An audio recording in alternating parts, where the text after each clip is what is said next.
Videoma hoş geldiniz. Şu anda beni duyamıyorsunuz. Ama engelleri kaldırıp atmanın her zaman bir yolu vardır. Sizler videonun alt yazısını açarak beni duyabilirsiniz.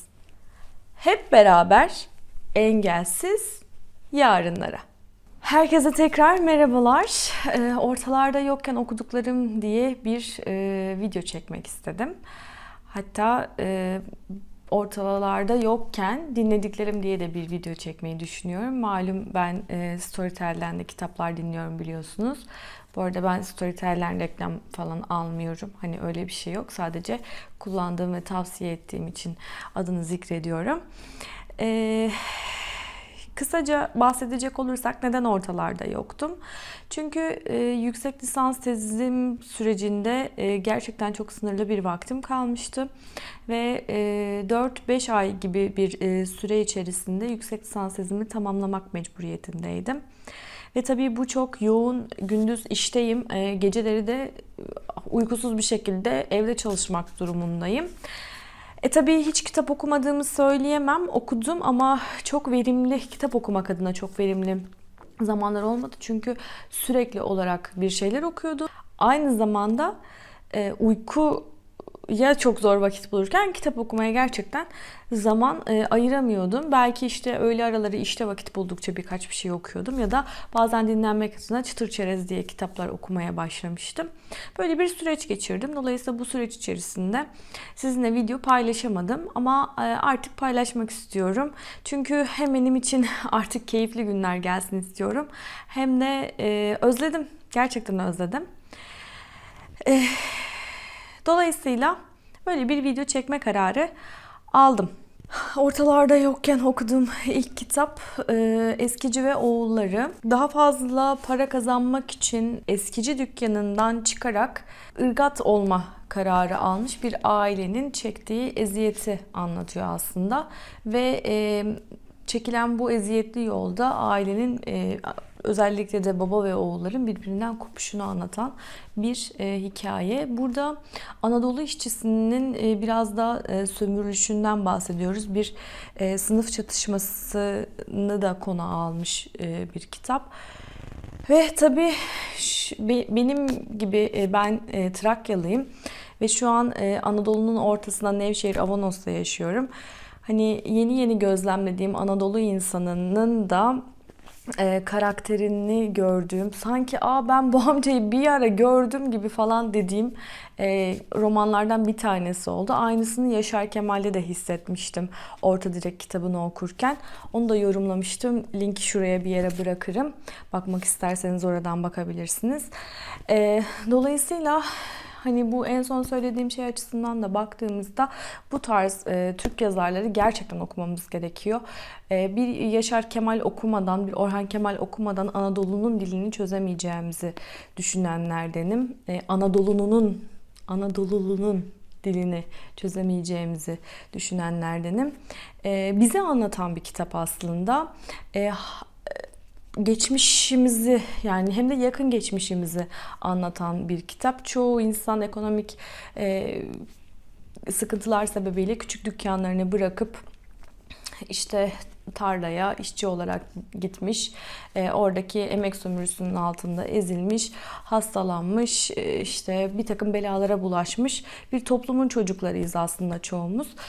Hala kentte olabilmeyi başaramamış, hala kırdan bağlarını kopartamamış bir toplumuz. Dolayısıyla bugün yaşadığımız kentli problemlerini çözebilmek için ya da bu kır kent ikilemini çözebilmek için bu tarz Türk romanlarını okumamız gerektiğini düşünüyorum. Bunun içerisinde bir de dikkatimi çeken başka bir konu. Çok hafif bir şekilde o aile bağlarındaki kopuştan bahsederken abiyle kız kardeşin, daha doğrusu abi tarafından olan bir durum söz konusu. Kardeşinin olgunlaşmasını kıskanmasıyla birlikte duygularındaki karışıklığı, saplantılarını da görmüş oluyoruz. Bu da enteresan taraflardan bir tanesiydi. Bu tarz eski kitaplar, Türk romanları bazen aslında farkında olmadığımız, üzeri örtülen ama günümüzde etkileri devam eden, haberlerde okuyup gördüğümüz, kanayan yaramızı da anlatan kitaplar oluyor. Bu açıdan da öyle dikkat çekici bir tarafı vardı.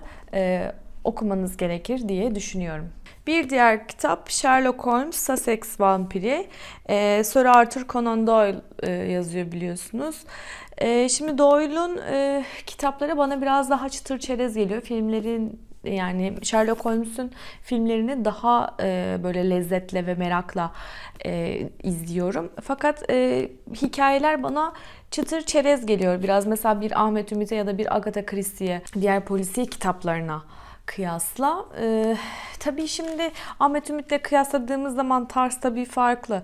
Yani Sherlock Holmes'un daha böyle zekice ipuçlarını birleştirerek katili bulma yolunda bir şeyi var. Tavır var. Tabii ben burada Nevzat Komiser'e gerizekalı demek istemiyorum. Öyle bir şeyim yok. Ama tabii Nevzat Komiser'de farklı bir örüntü okuyoruz ve bu kısa kısa hikayelerden oluşan bir şey. O daha lezzetli geliyor bana. Yani ben sanıyorum böyle kıvranarak merak ettiğim polisiyelerden daha fazla zevk alan bir insanım. Sherlock Holmes de o kitaplardan biriydi. Dediğim gibi test sürecinde böyle çıtır çerez biraz dinleyeyim diye okuduğum ama tabii ki okurken keyifli okuduğum kısa kısa polisiye hikayelerden oluşan bir kitaptı. Bir diğer kitap Momo. Mike Lande'nin kitabı. Şu an kitap elimde değil, teyzeme hediye etmiştim. Şuraya fotoğrafını bırakayım. Momo aslında şöyle söyleyebilirim, bir çocuk romanı gibi geçiyor ama çocuk yaşta okursanız çok da idrak edemeyeceğinizi düşünüyorum. Dolayısıyla büyükler için masal kitabı diye nitelendirebilirim. Alegorik bir eser. Başta bunu okumaya başladığınızda anlamıyorsunuz ama sonradan diyorsunuz ki tamamen alegorik bir eser. Şöyle ki Momo isimli bir yetim kızın isimsiz bir ülkede bir terk edilmiş bir amfiteyatroda yaşamaya başlamasıyla alakalı bir kurgu var. Hikayeleri anlatarak işte insanların sevgisini kazanan bir durum söz konusu. Buradaki alegori tamamen zamanla ilgili. Şöyle düşünün. Zamanı harcayarak tükettiğinizde yaşamınızın tükendiğini hissetseydiniz ne yapardınızın üzerine. Şimdi bu cümle alegorik olarak değerlendirildiğinde çok şey anlatıyor.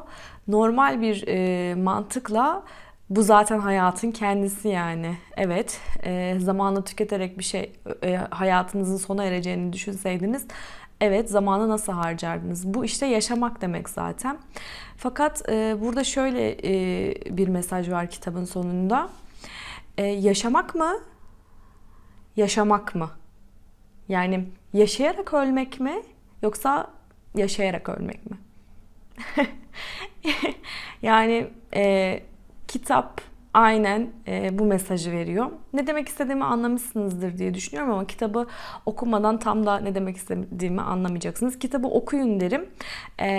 Mesaj güzeldi. I like it. Öyle söyleyeyim.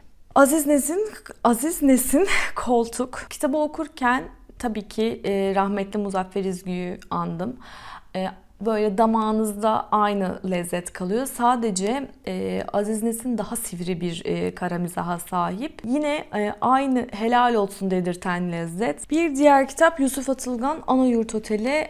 Anayurt Oteli Zebercet isimli babasından otel kalmış bir karakterin kendini babasının yerine koyarak saplantılı bir cinsel güdü besleyen taraflarını anlatan bir kitap. Böyle hayvansı duygularla aslında biraz da ölülere, bazen kadınları aşarak erkeklere kadar böyle saplantı duygusuna giden bir kitap. Hani sizi böyle buhrana sokuyor. Allah'tan kısa bir kitap yani, yoksa bana afakanlar falan basardı herhalde. Yani tabii ki çok böyle hani tecavüzdü bilmem ne falan gibi bir şey de algılanmasın kafanızda ama o saplantı duygusunu yazarsa çok güzel anlatıyor. Yani resmen o saplantı duygusunu beyninizin içinde hissediyorsunuz, öyle söyleyeyim. Bu kitabı, bu bir booktuber var benim takip ettiğim, Oğuz Aktürk. Goodreads'te mükemmel böyle yorumlamış. Aşağı linkini bırakayım. Mutlaka bakın derim. Onun yorumu üzerine şu an bir yorum yapabileceğimi zannetmiyorum. Bence bir gidin bakın. Oğuz'a da sevgiler olsun buradan. Evet, bunun dışında 7 kitap daha okudum.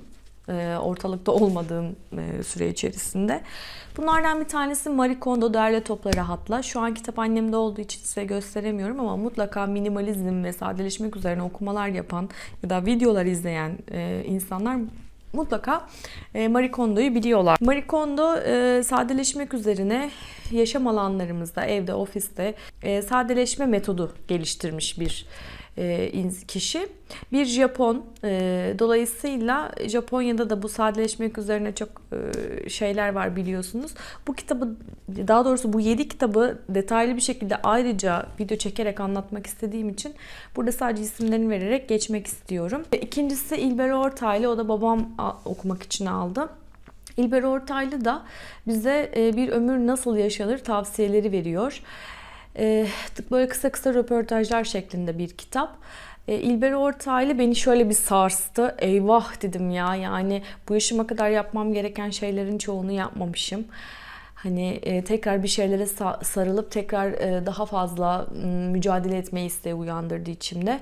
Hayatı 4'e bölüyor. İlk 25 yaşına kadar kendinizi yetiştirirsiniz ve o yetiştirdiğinizin üzerine kazanımlar elde edersiniz diğer yaşlarınızda diyor.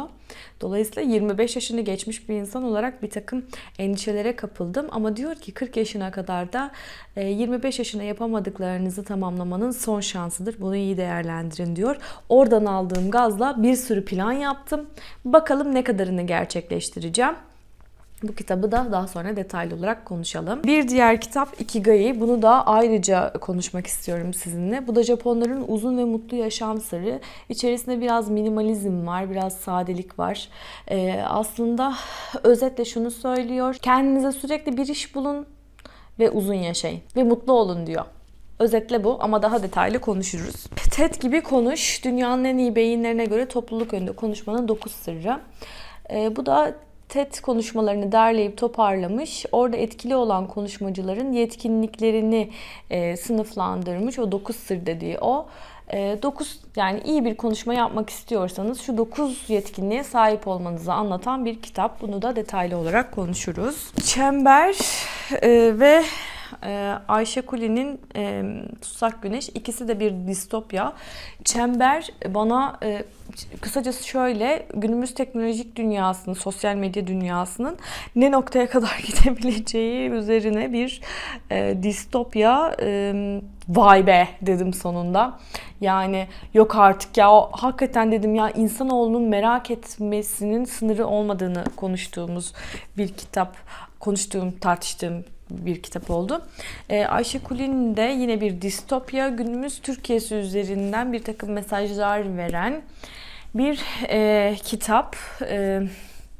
İkisini aynı videoda anlatırım ve tartışırım diye düşünüyorum. Bu anlamda Ayşegül'ün gerçekten hani kendine farklı tarzlar arayan bir çaba içerisinde sanıyorum son zamanlarda ve tanıdığım Türk yazar yok distopya yazan. Eğer varsa lütfen aşağı yorum olarak bırakın. Kendileriyle tanışmak isterim, kitaplarını okumak isterim. Benim son zamanlarda distopyalar ilgimi çeken kitaplar olduğu için mutlaka tanışmak isterim. Ayşe ile bu anlamda gerçekten başarılı buluyorum. Hep cesur bir kadın olarak görmüştüm zaten Ayşe Kulin'i. Neyse, üzerine daha fazla konuşuruz. Bir Çift Yürek diye bir kitap okudum. Aborjinlerin yaşam tarzı üzerine, yani bir kadın aborjinlerle yola çıkıyor ve onların yaşadıklarını falan anlatıyor. Allah'ım, ufkum, dimağım falan açıldı ya. Yani böyle zaten doğa sever bir insanım. Zaten böyle doğaya aşık bir insanım. Böyle uçtum yani. Yok böyle bir şey. Dolayısıyla bu kitabı hatta Marlo Morgan'ın bir kitabı daha varmış. Onu da okumak istiyorum. Bu kitabı da daha sonra detaylı olarak konuşuruz diye böyle arada unutulmuş bir şeyler falan kalmasın, böyle hemen karışmasın diye kenara ayırıyorum. Bunu da okumuştum. Böyle işte efendim, böyle bu kadar kitap okudum. Bir de dinlediklerim var Storytel'de. Onları da aynı şekilde yorumlarım başka bir videoda. Benim için zaman böyle geçti ortalarda yokken. Sizin için nasıl geçti bilmiyorum ama dilerim dolu dolu geçmiştir. Dilerim ortaya bir ürün koymuşsunuzdur ya da bir ürün koymakla mücadele ediliyorsunuzdur. Ki Japonların yaşam sırrı buymuş. Uzun yaşam sırrı buymuş. Tekrar başka bir videoda görüşmek üzere. Bugün böyle bir karanlıkta çektim. Hadi gündüzü beklemeyeyim dedim. Daha fazla ertelemeyeyim videoyu dedim. Dilerim çok teknik aksaklık olmamıştır. Havaya gireyim. Neyse. Hadi çok konuştum. Öpüyorum sizi. Hoşça kalın. Kendinize iyi bakın.